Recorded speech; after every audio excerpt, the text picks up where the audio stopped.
Hello friends, welcome to Unacademy UGC NET Hindi channel. दोस्तों सभी का हार्दिक अभिनंदन है Unacademy UGC NET Hindi channel पर। कैसे हो? गुड आफ्टरनून सबको, गुड आफ्टरनून। और कैसे हो आप लोग? गुड आफ्टरनून मेरे दोस्तों, गुड आफ्टरनून। एक बार जल्दी से सेशन को शेयर कर दें, जुड़ जाए फटाक से। आवाज़ मेरी क्लियर आ रही होगी आप लोगों के पास में? राधे राधे, जय श्री कृष्णा। दोस्तों, भारत के भूगोल की इस प्रीवियस ईयर के क्वेश्चनों की श्रृंखला जो यूजीसी नेट जेआरएफ से संबंधित है, मैं आपका अभिनंदन है। और अपन जो पिछले वर्षों में आए हुए क्वेश्चन हैं उनका मैं आपको अभ्यास करा रहा हूँ कि किस प्रकार के क्वेश्चन पूछे जाते हैं। इन प्रश्नों को करने का एक ही उद्देश्य है दोस्तों, कि आपको ये पता रहे कि किस टाइप के क्वेश्चन पूछ सकता है। कई बार क्या होता है दोस्तों, अपन उम्मीद ही नहीं करते और एग्जामिनर उससे कहीं आगे की चीज़ पूछ लेता है। अपन उम्मीद नहीं करते हैं, अपन सोच नहीं सकते हैं, और एग्जामिनर जो होता है उससे कहीं आगे की चीज़ आपसे पूछ लेता है। तो आप सोचते हैं कि यार ये कहाँ से आ गया। दोस्तों, पूर्व, पश्चिम, उत्तर, दक्षिण, ऐसे क्वेश्चन अपन सोचते हैं जनरली ये नहीं पूछेगा, लेकिन ऐसे क्वेश्चन आजकल बहुत आते हैं। जैसे परिवहन से पूछ लिया, खनिज से पूछ लिया, वनस्पति से पूछ लिया कि आप भारत की उत्तर से दक्षिण यात्रा करोगे तो कौन से वृक्ष मिलेंगे, या पूर्व से पश्चिम यात्रा करोगे तो आपको कौन से खनिज मिलेंगे। इस प्रकार के क्वेश्चन आपसे पूछता है। तो सेशन को शेयर कर दें, आपकी कृपा होगी। और शुरू करने से पहले आपको मैं अनअकैडमी जो प्लस कोर्स है उसके बारे में बता देता हूँ। तो अनअकैडमी प्लस पे मेरा सब्जेक्ट ज्योग्राफी जो 12:30 बजे होता है और पेपर फर्स्ट चल रहा है, इसके लिए रेफरल कोड आपको मेरा यूज करना है, राजेंद्र 10। अनअकैडमी प्लस में पेपर फर्स्ट के साथ 21 सब्जेक्ट अभी रनिंग में है। तो जो भी आपका सब्जेक्ट आप उसके लिए एनरोल कर सकते हैं। उसके लिए आप रेफरल कोड यूज करें, मेरा राजेंद्र 10। यहाँ पे दो फैसिलिटीज़ हैं आपको, प्लस और आइकोनिक। प्लस और आइकोनिक में क्या होता है, प्लस कोर्स होता है उसमें आपको लाइव क्लास, क्यूज और कोर्स अनलिमिटेड और पैसेज मिलता है। लेकिन आपको जो आइकोनिक होता है उसमें पर्सनल गाइडेंस मिल जाता है, टेस्ट एनालिसिस मिल जाता है, एक्सपर्ट गाइडलाइन होती है, स्टडी मटेरियल होता है, स्टडी प्लानर होता है। आपको एक टीचर मिलता है यहाँ पे गाइड करने के लिए कि कैसे आपको पढ़ना है, कैसे आपको नोट्स बनाने हैं, कितना समय आपको पढ़ना है। तो ये आप फेस टू फेस यानी कि आप जूम कॉल पे किसी से भी आप बात करके अपनी कर सकते हैं। तो प्लस और आइकोनिक दोनों में रेफरल कोड मेरा राजेंद्र 10 यूज करें, जिससे आपको 10% फीस का क्या मिलेगा, डिस्काउंट मिलेगा।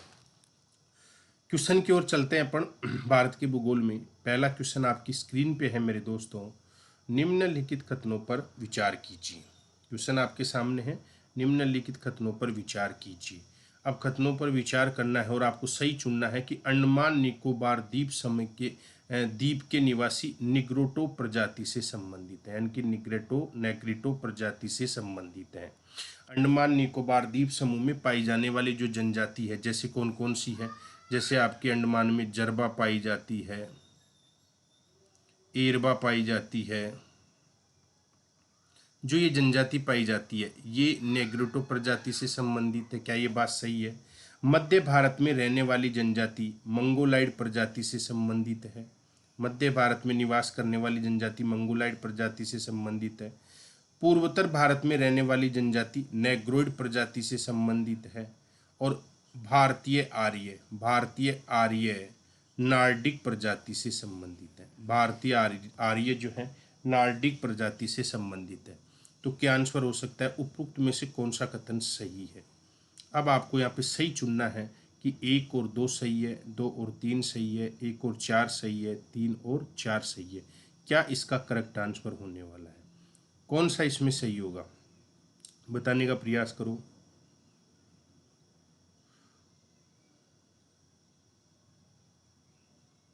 इसका सही आंसर है सी। वेरी गुड, सी आंसर इसका सही है, 1 और 4। यानी कि मित्रों, अंडमान और निकोबार में जो जनजाति पाई जाती है वो नेग्रिटो प्रजाति से संबंधित है। मध्य भारत में पाई जाने वाली जनजाति मंगोलाइड नहीं है, मैं बताऊंगा। मध्य भारत में प्रोटो ऑस्ट्रोइड है, ठीक है। पूर्वोत्तर भारत में रहने वाली जनजाति नेग्रोइड प्रजाति से संबंधित है। तो याद रखना ये भी गलत है, ये निग्रेटो से संबंधित है। भारतीय आर्य नार्डिक प्रजाति से संबंधित है, ये बिल्कुल सही है, ये बिल्कुल सही है। तो आपको ध्यान रखना है, हम इसकी व्याख्या करते हैं आप लोगों के लिए। तो दोस्तों आपको विदित होना चाहिए कि सबसे पहले उसने पूछा अंडमान निकोबार में। तो दोस्तों आपको ये पता होना चाहिए अंडमान निकोबार में कौन सी जनजाति पाई जाती है। अंडमान निकोबार में, अंडमान निकोबार में, अंडमान निकोबार में जैसे एक जनजाति पाई जाती है जरबा और एक पाई जाती है येरबा। ये जनजाति पाई जाती है अंडमान निकोबार में। और ये जनजाति किससे संबंधित है? ये निग्रेटो से संबंधित है। निग्रेटो प्रजाति से संबंधित है। निग्रेटो प्रजाति से संबंधित है। दूसरा उसने कहा है आपके सामने कि मध्य भारत में रहने वाली जनजाति, मध्य भारत में, मध्य भारत में रहने वाली जनजाति, रहने वाली जनजाति, वाली जनजाति। तो सबसे पहले आपको ये पता होना चाहिए मध्य भारत में कौन सी जनजाति पाई जाती है। तो मध्य भारत में गोंड है, बेंगा है, कोरकू है, संथाल है। ये क्या है? ये प्रोटो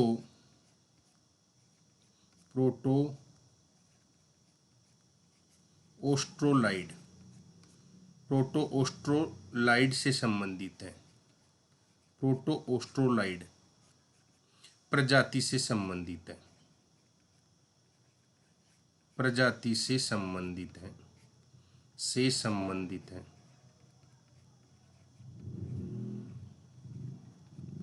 ये प्रोटो ओस्ट्रोलाइड से संबंधित है। ये आपको ध्यान रखना है। कौन कौन सी है? गोंड है, बेंगा है, कोरकू है, संथाल है। तो ये ध्यान रखना है। और वहाँ पे उसने क्या दे दिया? आपको मंगोलाइड दिया तो गलत हो गया। तीसरा क्या कह रहा है आपसे? तीसरा आपसे पूछा है कि पूर्वोत्तर भारत में, पूर्वोत्तर भारत में, बेटाओ इनको चीज़ों को समझोगे तो ही याद होंगी। पूर्वोत्तर भारत में, पूर्वोत्तर भारत में जो जनजाति पाई जाती है, रहने वाली जनजाति, रहने वाली जनजाति। तो पूर्वोत्तर भारत में रहने वाली जनजाति सबसे बड़ी कौन सी जनजाति है? नागा, जो नागालैंड में रहती है। कहाँ रहती है? नागालैंड में, नागालैंड में। और ये किससे संबंधित है? ये निग्रेटो से संबंधित, निग्रेटो, निग्रेटो, ये निग्रेटो है। ये आपको ध्यान रखना है। और चौथा आपका बिल्कुल सही है, चौथा आपका बिल्कुल सही है, भारतीय आर्य, भारतीय आर्य। भारतीय आर्य किससे संबंधित थे? नार्डिक। याद रखना है, भारतीय आर्य किससे संबंधित है? नार्डिक प्रजाति से संबंधित है। भारतीय आर्य नार्डिक प्रजाति से संबंधित है। ये आपको ध्यान रखना है, नार्डिक प्रजाति से संबंधित है। ये आपको ध्यान रखना है। क्लियर है? नेक्स्ट क्वेश्चन आपके सामने है केरल के तटीय प्रदेशों में। अगला सवाल आपके सामने दोस्तों, केरल के तटीय प्रदेशों में मुख्यतः पाई पाई जाने वाली ग्रामीण बस्ती का प्रतिरूप कौन सा है? केरल के तटीय प्रदेशों में मुख्यतः पाई जाने वाली ग्रामीण बस्ती का प्रतिरूप कौन सा है? गुच्छ, सहंत, आकेंद्रिक, परिक्षिप्त। ऑप्शन आपके सामने है। केरल में या केरल के तटीय प्रदेश में मुख्यतः पाई जाने वाली ग्रामीण बस्ती का प्रतिरूप कौन सा है? गुच्छ है, सहंत है, आकेंद्रिक है, परिक्षिप्त है। बताइए आंसर क्या होगा? आंसर देने का प्रयास करें। केरल के तटीय क्षेत्रों में कौन सी ग्रामीण बस्ती देखने को मिलती है?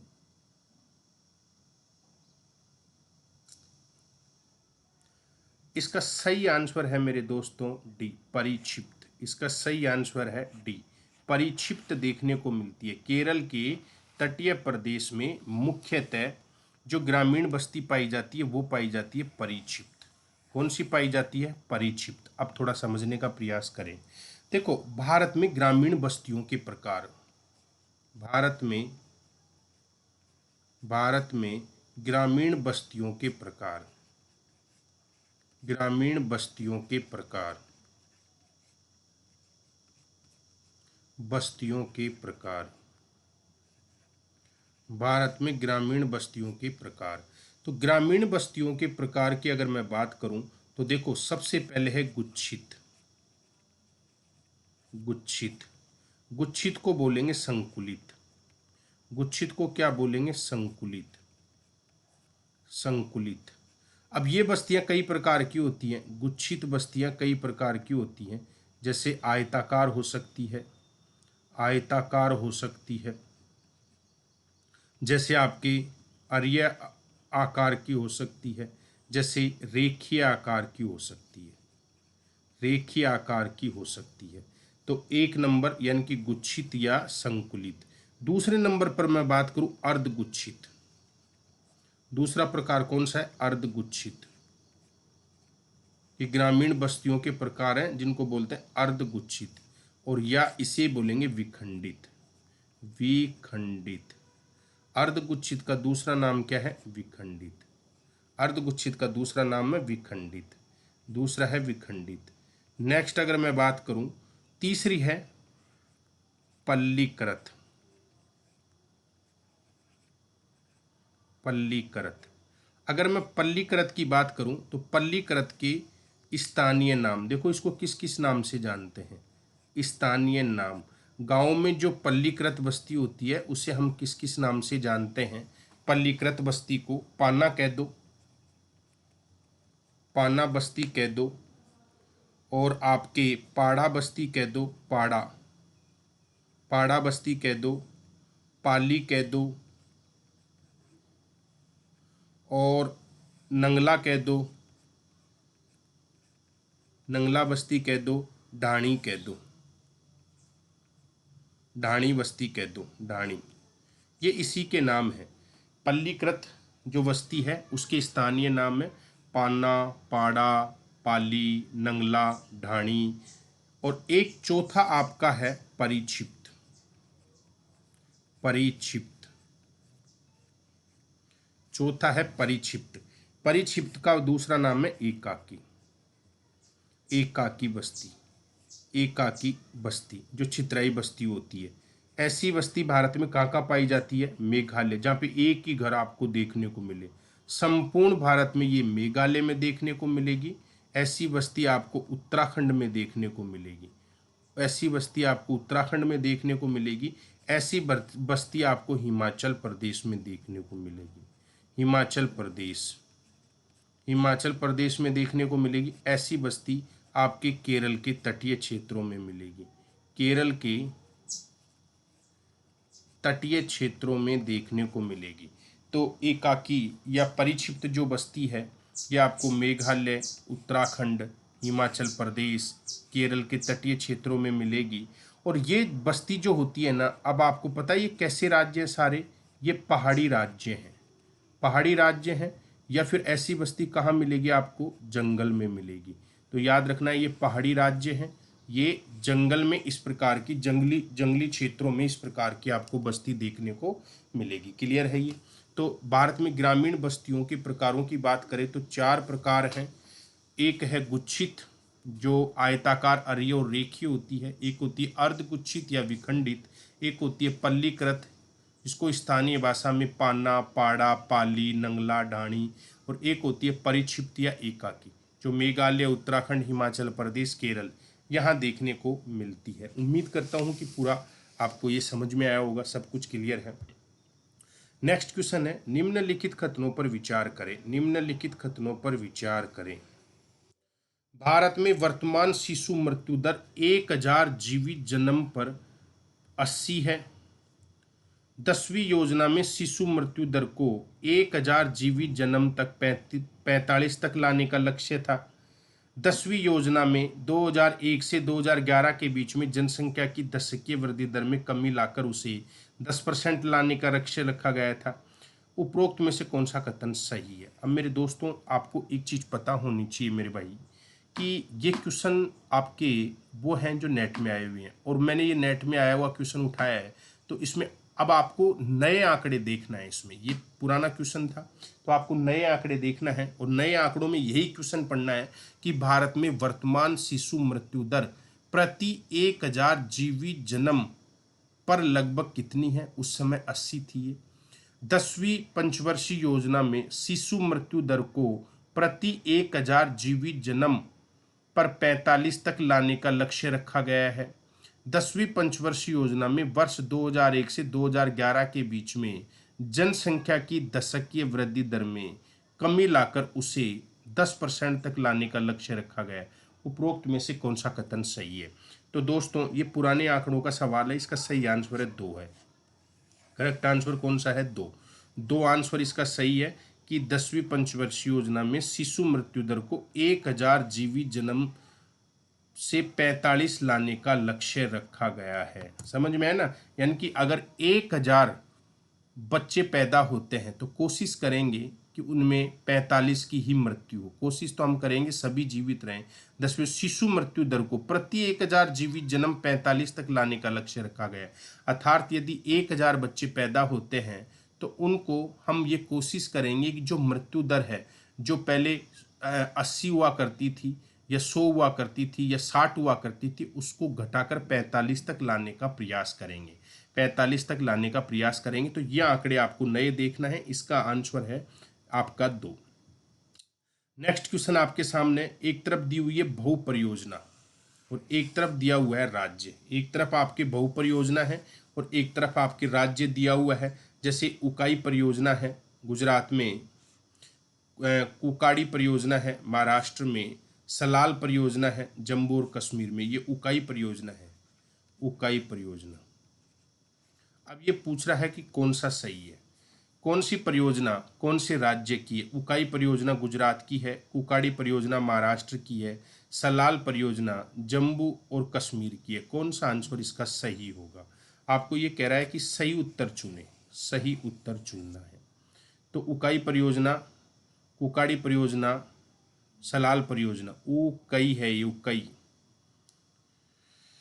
गुजरात, महाराष्ट्र और जम्मू कश्मीर। बताइए आंसर, प्रश्न आपकी स्क्रीन पर है। उकाई परियोजना, कुकाड़ी परियोजना, सलाल परियोजना, गुजरात, महाराष्ट्र, जम्मू कश्मीर। बिल्कुल सही आंसर इसका होगा ए, क्योंकि उकाई परियोजना गुजरात की है, कुकाड़ी परियोजना महाराष्ट्र की है, सलाल परियोजना जम्मू कश्मीर की है। देखो देखते हैं इस प्रश्न को, हम आपको बताते हैं। देखो उकाई जो परियोजना है, उकाई, उकाई तापी नदी पर है, तापी नदी पर है और गुजरात की है, गुजरात। तो ये नदी आपको याद रखना है। कुकाड़ी परियोजना, कुकाड़ी परियोजना कुकाड़ी नदी पर है, कुकाड़ी नदी पर है और महाराष्ट्र की है। सलाल परियोजना, सलाल परियोजना चिनाब नदी पर है, चिनाब नदी पर है और कहाँ की है, J&K की, J&K की है। तो उकाई गुजरात की है, कुकाड़ी महाराष्ट्र की है, सलाल जम्मू कश्मीर की है। तो आंसर क्या हो गया, पहला, दूसरा और तीसरा। पहला, दूसरा और तीसरा सही है। उकाई परियोजना गुजरात की, कुकाड़ी परियोजना महाराष्ट्र की, सलाल परियोजना जम्मू और कश्मीर की।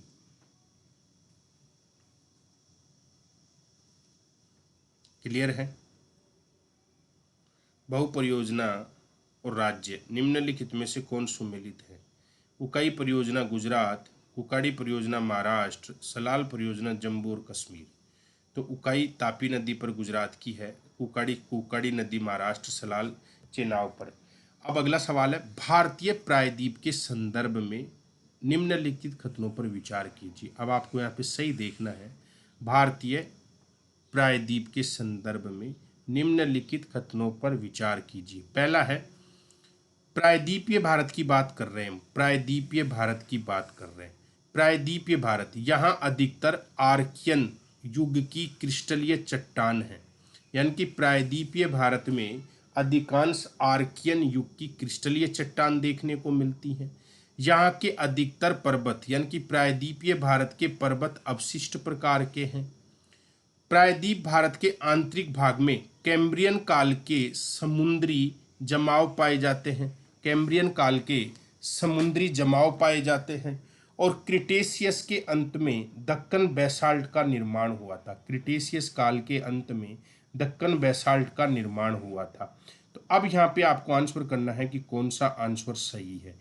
1 2 4, 1 2 1 2 3 4, 1 2 और 3, क्या आंसर होगा। प्रायद्वीपीय भारत के संदर्भ में कौन सा कथन सही है, इसके बारे में आपको आंसर करना है।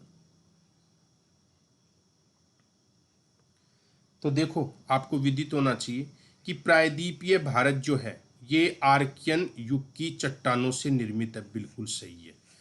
आर्कियन युग की चट्टानों से निर्मित, पहला बिल्कुल सही है। प्रायद्वीप भारत आर्कियन युग की क्रिस्टलीय चट्टानों से निर्मित है, बिल्कुल सही है। दूसरा, प्रायद्वीपीय भारत में जो पर्वत हैं वो अपशिष्ट प्रकार के हैं, बिल्कुल सही है, क्योंकि अपर्दित पर्वत है, अपर्दन हो रहा है, समझ में है ना। जैसे सतपुड़ा है, ब्लोक पर्वत का उदाहरण है, विंध्याचल पर्वत है, इसके अलावा जो अन्य पर्वत है कई यहाँ पे आपको अपशिष्ट पर्वत देखने को मिलेंगे, बिल्कुल सही है।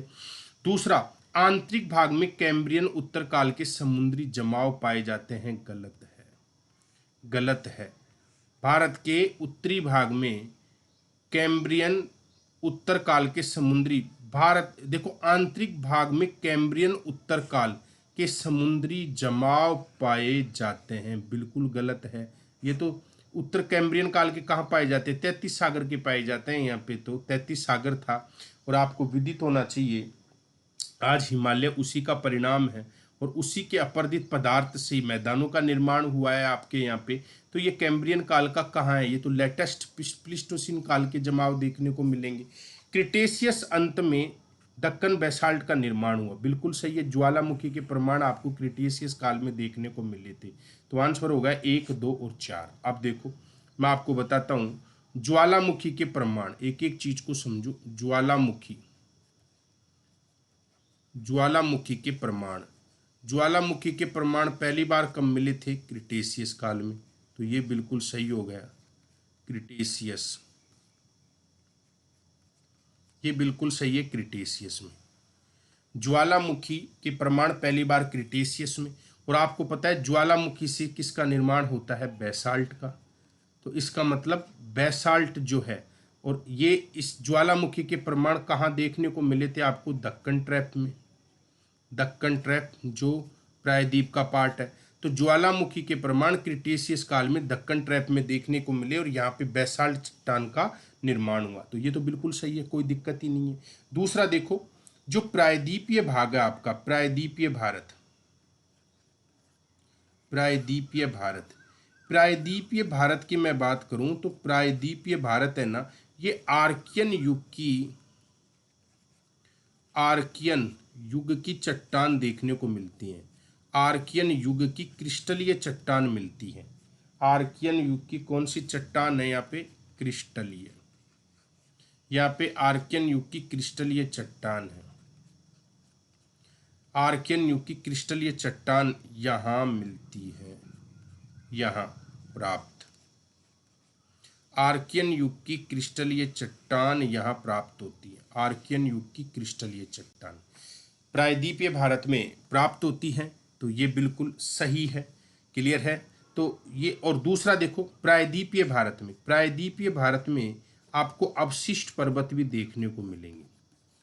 प्रायद्वीपीय भारत में, प्रायद्वीपीय भारत में कौन से पर्वत देखने को मिलते हैं, अवशिष्ट। भारत का एकमात्र ब्लॉक पर्वत कौन सा है, सतपुड़ा। भारत का एकमात्र ब्लॉक पर्वत, भारत का एकमात्र ब्लॉक पर्वत, ब्लॉक पर्वत, भारत का एकमात्र ब्लॉक पर्वत कौन सा है, सतपुड़ा, सतपुड़ा है। भारत का एकमात्र ब्लॉक पर्वत कौन सा है, सतपुड़ा, ध्यान रखना है। नेक्स्ट क्वेश्चन की अपन बात करें आपके सामने, तो अगला सवाल है, निम्नलिखित में से कौन सा कथन सही है। निम्नलिखित में से कौन सा कथन सही है। क्वेश्चन है, पूर्वी हिमालय में पश्चिमी हिमालय की तुलना में अधिक ऊंचाई तक अल्पाइन वनस्पति पाई जाती है, क्योंकि क्योंकि पूर्वी हिमालय पश्चिमी हिमालय की तुलना में अधिक ऊंचा है। पूर्वी हिमालय पश्चिमी हिमालय की तुलना में अधिक वर्षा प्राप्त करता है। पूर्वी हिमालय की मृदा पश्चिमी हिमालय की तुलना में अधिक उपजाऊ है। क्या आंसर होगा? निम्नलिखित कथनों में से कौन सा एक कथन सही है? पूर्वी हिमालय में पश्चिमी हिमालय की तुलना में अधिक ऊंचाई तक अल्पाइन वनस्पति पाई जाती है। इसका कारण क्या है? कि भारत के पूर्वी हिमालय में जैसे अरुणाचल प्रदेश, असम, मेघालय, इनमें है ना अधिक ऊंचाई तक अल्पाइन वनस्पति पाई जाती है। क्यों पाई जाती है? क्योंकि पूर्वी हिमालय पश्चिमी हिमालय की तुलना में अधिक ऊंचा है। बिल्कुल गलत है, बिल्कुल गलत है। समझ में है ना? गलत। पूर्वी हिमालय पश्चिमी हिमालय की तुलना में अधिक वर्षा प्राप्त करता है। बिल्कुल सही है। पूर्वी हिमालय जो है, पूर्वी हिमालय का मतलब जैसे नागालैंड, असम, मेघालय, मिजोरम, ये पूर्वी हिमालय। और पश्चिमी हिमालय में हिमाचल प्रदेश, उत्तराखंड, जम्मू कश्मीर। तो पूर्वी हिमालय क्या करता है? पश्चिमी हिमालय की तुलना में अधिक वर्षा प्राप्त करता है, अधिक वर्षा प्राप्त करता है। ये बिल्कुल सही है। पूर्वी हिमालय की मृदा पश्चिमी हिमालय की तुलना में अधिक उर्वरक है।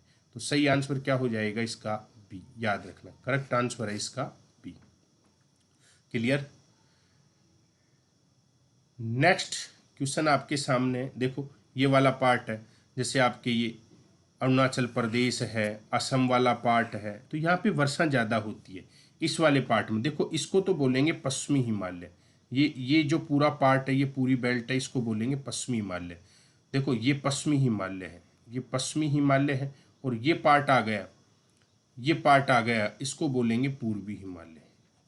ये पूर्वी हिमालय है। देखो ये पूर्वी हिमालय दिख रहा होगा, ये पूर्वी हिमालय का पार्ट है।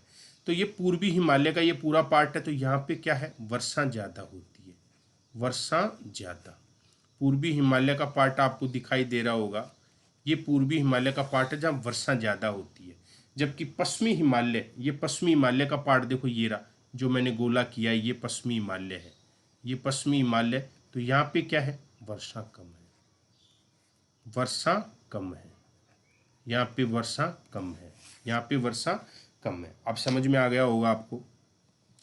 नेक्स्ट क्वेश्चन है, उत्तर भारतीय मैदान, उत्तर भारतीय मैदान, उत्तर भारतीय मैदान के विभिन्न भागों में वर्षा की मात्रा में अनियमितता पाई जाती है। क्यों? देखो, भारत का जो गंगा ब्रह्मपुत्र का विशाल मैदान है, तो गंगा ब्रह्मपुत्र के विशाल मैदान का भाग हमारे राजस्थान में भी फैला हुआ है, मध्य प्रदेश, उत्तर प्रदेश, बिहार, पश्चिमी बंगाल, इनमें फैला हुआ है। तो यहाँ पे वर्षा की मात्रा में अनियमितता क्यों पाई जाती है? एक ही स्थान पर वर्षा की मात्रा ज्यादा और एक स्थान पर वर्षा की मात्रा कम। समझ में है ना? और जबकि वो सब मैदानों में स्थित है, इसका प्रमुख कारण क्या है? अब ऑप्शन देखो, भारत के उत्तर पश्चिमी भाग में निम्न दाब की अनियमित तीव्रता।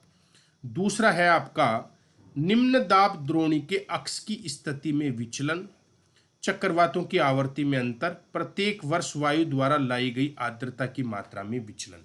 तो क्या कारण है कि उत्तर पूर्वी भारत के मैदानी भागों में वर्षा की मात्रा में अनियमितता देखने को मिलती है? क्या कारण हो सकता है कि उत्तर पश्चिमी भाग में जो निम्न दाब का केंद्र बनता है जैसलमेर में, उसकी अनियमितता? बिल्कुल गलत। निम्न दाब द्रोणी, निम्न दाब द्रोणी का मतलब होता है ITCZ, ITCZ, inter tropical conversion zone. निम्न दाब द्रोणी के अक्ष की स्थिति में विचलन, यानी कि उसमें बदलाव। बिल्कुल सही है, बिल्कुल सही है, याद रखना है। ITCZ के अक्ष में बदलाव। देखो आपको पता है ITCZ सूर्य के उत्तर और दक्षिण होने के साथ में विचलित। जब सूर्य उत्तरी गोलार्ध में जाता है तो ITCZ उत्तर की ओर खिसक जाती है, और जब सूर्य दक्षिणी गोलार्ध में आता है तो ITCZ दक्षिणी गोलार्ध की ओर खिसक जाती है। आपको पता है मध्य भारत में 20 से 25 डिग्री अक्षांशों के आसपास ITCZ एक आवरण का काम करती है। दक्षिणी पश्चिमी मानसूनी पवनें इन्हीं आवरण में फंसकर वर्षा करती है। अब जो इस आवरण के प्रभाव से वंचित रह जाता है, वहां पे वर्षा की मात्रा कम, और जो इस आवरण के प्रभाव से सुविधा प्राप्त करता है, वहां पे वर्षा की मात्रा ज्यादा। तो निम्न दाब द्रोणी के अक्ष, अक्ष में क्या होता है? बदलाव। यानी कि देखो पोजीशन जो होती है, position, position of axis intertropical conversion zone, उसके कारण पोजीशन ऑफ एक्सिस किसकी? इंटर ट्रॉपिकल कन्वर्जन जोन यानी कि ITCZ की जो स्थिति है उसमें बदलाव के कारण वर्षा की मात्रा में गंगा ब्रह्मपुत्र के मैदान में यानी कि उत्तर भारत के विशाल मैदान में आपको विचलन देखने को मिलता है। समझ में है ना, विचलन देखने को मिलता है, ये आपको ध्यान रखना है। तो इसका करेक्ट आंसर क्या आ जाएगा? बी आ जाएगा, बी। निम्न दाब द्रोणी, निम्न दाब द्रोणी का मतलब होता है यहाँ पे ITCZ और ITCZ की स्थिति में बदलाव। ITCZ की स्थिति में क्या है? ITCZ की स्थिति में क्या देखने को मिलता है? बदलाव मिलता है। ITCZ की स्थिति में बदलाव, ध्यान रखना है। तो ये उत्तर भारत का विशाल मैदान, अब देखो ये सारा आ रहा है, इसमें राजस्थान आ रहा है, पंजाब आ रहा है, गंगा का ऊपरी भाग, मध्य भाग। लेकिन ITCZ मैक्सिमम कितने डिग्री तक होती है? ITCZ मैक्सिमम 20 से 25 से 30 डिग्री के बीच में होती है। ये 37 तक का भाग है, तो 20 से 25 से 37 डिग्री के 20 से 25 डिग्री के बीच में ITC आवरण का काम करती है। अब इसके अप एंड डाउन से ITCZ के ऊपर और नीचे से वर्षा की मात्रा में अनियमितता देखने को मिलती है। नेक्स्ट क्वेश्चन है, भारत में प्राचीन से नवीन, भारत में यानी कि प्राचीन से नवीन स्तर युग की निम्नलिखित में से कौन सा सही अनुक्रम प्राप्त होता है? ये कह रहा है कि भारत में प्राचीन से नवीन की ओर चलेंगे तो कौन सी चट्टान हमको देखने को मिलेंगी? कौन सी चट्टान हमको देखने को मिलेंगी? जैसे दक्कन लावा, गोंडवाना, धारवाड़, टरसरी, गोंडवाना, अवसाद, दक्कन, टरसरी, धारवाड़। सिंपल है, आधा कवि गोद में। मैंने फॉर्मूला बताया था, आधा कवि गोद में। समझ में है ना? तो आधा कवि गोद में, आधा कवि गोद में, आधा कवि गोद की मैं बात करूं तो आधा कवि गोद की करें तो धारवाड़, गोंडवाना, दक्कन और टरसरी। ठीक है ना, ये क्रम आपको देखने को मिलता है। तो इसका करंट आंसर क्या हो जाएगा? डी। डी इसका देखो, धारवाड़ आ गया, आधा कवि गोद में कोड याद रखो, आ से आर्कियन, धा से धारवाड़, गो से गोंडवाना, आधा कै, कैसे देखो आधा कै, कवि का कै का मतलब कड़प्पा, आधा कै, आधा कैवी विंध्याचल। ठीक है, आधा कैवी गोद में गोंडवाना। ठीक है, और लास्ट में क्या है? आधा कवि गोद में और टरसरी। ठीक है, तो देखो गोंडवाना और दक्कन, तो गोंडवाना और दक्कन, धारवाड़। डी आंसर हो गया। ये लो, सिंपल है, मैंने 20 बार आपको बता दिया ये कोड, ये 20 बार मैंने कोड बता दिया है आपको। धारवाड़, गोंडवाना, दक्कन और टरसरी। ठीक है, धारवाड़, गोंडवाना, दक्कन और टरसरी। तो इसका ये कोड याद रखना, आ दा कै वी गो द में। तो देखो सबसे पुरानी चट्टान कौन सी है? आर्कियन, फिर धारवाड़, फिर कडप्पा, फिर विंध्यन, फिर गोंडवाना, फिर दक्कन और लास्ट में टरसरी। तो ये क्रम एग्जाम में पूछ लेता है। तो देखो पूछा हुआ है, पूछने की बात क्या है, पूछा हुआ भी है, तो ये आपको ध्यान रखना है। तो मेरे दोस्तों ये थे आज के आपके क्वेश्चन, और मेरे लाडलो अनअकैडमी पे प्लस सब्सक्रिप्शन के लिए, बेस्ट से बेस्ट एजुकेटर के साथ पढ़ने के लिए, PDF, live class, test series वगैरह आदि जुड़ने के लिए, अपनी तैयारी को बेहतर बनाने के लिए अनअकैडमी सब्सक्रिप्शन लेकर हमसे जुड़ सकते हैं। मोबाइल में अनअकैडमी लर्निंग ऐप डाउनलोड कर लो, इंस्टॉल कर लो, मैनेज यूर गोल में नेट UGC नेट डाल दो। ठीक है, उसके लिए यहाँ पे आपको अगर प्लस पढ़ना है तो प्लस डाल दो, अगर फ्री क्लास पढ़नी है तो फ्री डाल दो। यदि आपको प्लस पढ़ना है तो प्लस और फ्री क्लास पढ़नी है तो फ्री। जैसे यूट्यूब पे क्लास होती है वैसे अनअकैडमी पे फ्री क्लास होती है। तो आपने जैसे प्लस किया तो प्लस में यहाँ पे पूछेगा सेलेक्ट प्लस और सेलेक्ट आइकॉनिक। तो आइकॉनिक और प्लस में क्या है? देखो आइकॉनिक में क्या होता है, ये चीज़ें एडवांस है, personal coach, doubt solving, study material, interview वगैरह, इनकी सुविधा आपको अलग से मिलती है। और जो आपका आइकॉनिक है ये 6, 12 और 24 मंथ का है, और इधर ये 1, 3, 6, 12 और 24 मंथ का है। आपको इसमें 10% आपको एक्स्ट्रा छूट मिलेगा मेरे रेफरल कोड पे, राजेंद्र 10 पे आपको छूट मिलेगा। पेमेंट कर सकते हैं आप इसमें, ठीक है। तो ये देखो बेनिफिट देखो, प्लस और आइकॉनिक के, तो आइकॉनिक के ये बेनिफिट एक्स्ट्रा है, तो आप जुड़ सकते हैं इसमें। और किसी को लगे कि सर नहीं मुझे तो प्लस ही लेना है, तो प्लस में जुड़ सकते हैं। यहाँ पे 21 सब्जेक्ट पेपर फर्स्ट दोनों रनिंग में है। मेरा रेफरल कोड राजेंद्र 10 है, ये आपको फ्री स्पेशल क्लास ओपन करने में भी मदद करेगा, और आपका जो प्लस लोगे उसमें फीस में डिस्काउंट करने में भी मदद करेगा। और जो इस चैनल पे आज पहली बार मुझसे पढ़ रहे हैं वो चैनल को लाइक, शेयर और सब्सक्राइब जरूर करें। थैंक यू, आप सभी का दिन मंगलमय हो। फिर मिलते हैं रात को 9 बजे।